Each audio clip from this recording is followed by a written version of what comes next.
आपण बनवणार आहोत सीताफळ बासुंदी किंवा सीताफळ रबडी म्हणू शकता। मी अर्धा लिटर दूध घ्यायचं, ह्याला अजिबात आटवत बिटवत बसायचं नाही। फक्त अर्धा लिटर दूध एकदम छान उकळून घ्यायचं। दूध उकळायला लागलं की ह्याच्यामध्ये आपण हा खवा घालूया। गॅस पूर्णपणे बारीक करा। समजा तुमच्याकडे खवा सुद्धा नसेल तर सरळ मिल्क पावडर, आपल्या घरात सगळ्यांच्या बऱ्यापैकी मिल्क पावडर अवेलेबल असते। गॅस बारीकच ठेवायचा आहे आणि हा खवा जो आहे तो पूर्णपणे ह्याच्यामध्ये वितळून घ्यायचा। खवा पूर्णपणे वितळलेला आहे। आता आपण ह्याला एक चांगली उकळी काढूया आणि गॅस बंद करून टाकू। इथं मी पितळेचं भांडं घेतलंय, त्याला छान कलई केलेली आहे आणि ह्याच्यातच आपल्याला ही बासुंदी करून घ्यायची आहे। आता हे पूर्णपणे व्यवस्थित खवा आपला वितळलेला आहे। मी इथं अगदी नावाला पाव वाटी साखर घालणार आहे। इथं बघा, फक्त पाव वाटी साखर घातलेली आहे।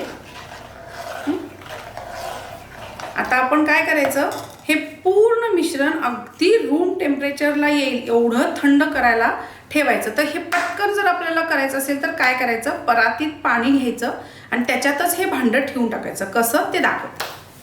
आता ह्या परातीमध्येच आपण पाणी पण ठेवलंय आणि बर्फ घातलेला आहे। हे लवकर मिश्रण आपलं थंड होईल तोपर्यंत पुढची प्रोसेस दाखवते। बऱ्याच लोक काय करतात की चाळण घेतात आणि त्या चाळणीमध्ये सीताफळचा गर काढायला जातात आणि त्याच्याने काय होतं की आपण ते चमच्याने दाबतो दाबतो दाबतो आणि मग त्याच्या बिया निघतात, पण तो जो गर आहे त्याचं जे लुक आहे ते पूर्णपणे असं स्मॅश, अगदी बटाटा किंवा असं पातळ पातळ असं काहीतरी वेगळंच पल्पी पल्पी दिसतं। तर आपल्याला तसं नकोय। आपल्या रबडीमध्ये तो सीताफळचा गर आपल्या तोंडात आला पाहिजे, इतकं छान व्हायला पाहिजे। आता मी तुम्हाला दाखवणार आहे की सोप्या पद्धतीनं जर सीताफळ सोलायचं असेल तर काय करायचं। एक तर सीताफळ पिकलेलं घ्या। दुसरी गोष्ट, असे मोठे डोळे असलेलं मोठं सीताफळ घ्या, म्हणजे इझिली सोललं जातं आणि ह्याच्यामध्ये बिया पण खूप कमी प्रमाणात असतात। आता इथं बघा, आणि हे सगळं आधी व्यवस्थित आपण ह्या भांड्यामध्ये काढून घेऊया।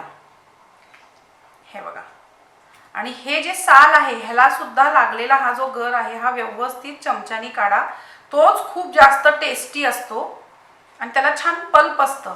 त्यामुळे आपली सीताफळ रबडी जी आहे ती टेस्टी पण होते आणि त्याला तो थिकनेस पण येतो, पण तो असा येतो। हे इथल्या इथंच असं दाबायचं हाताने आणि बी काढायची। अगदी सोपं आहे।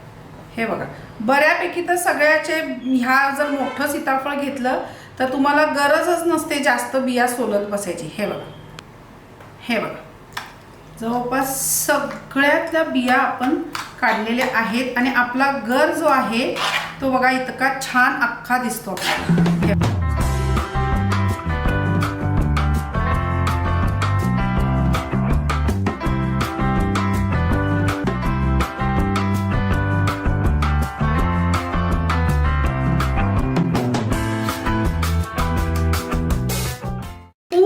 थंड झालेली आहे, अगदी थंडगार अशी बासुंदी आपली झालेली आहे।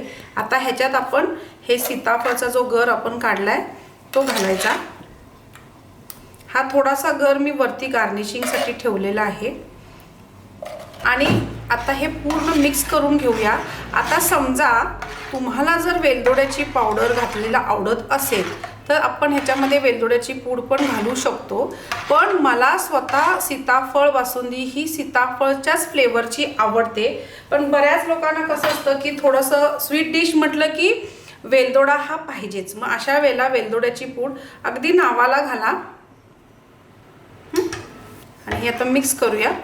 हे बघा, अशी थिक आपली ही सीताफळ बासुंदी तयार होते आणि ह्याच्यामध्ये सीताफळची गर बघितला तुम्ही किती प्रॉमिनेंटली दिसतायत। त्याच्यावर थोडंसं सीताफळ आणि थोडीशी वेलदोड्याची पूड जी आहे ती अशी भुरभरून, म्हणजे दिसायला छान दिसेल आपली बासुंदी।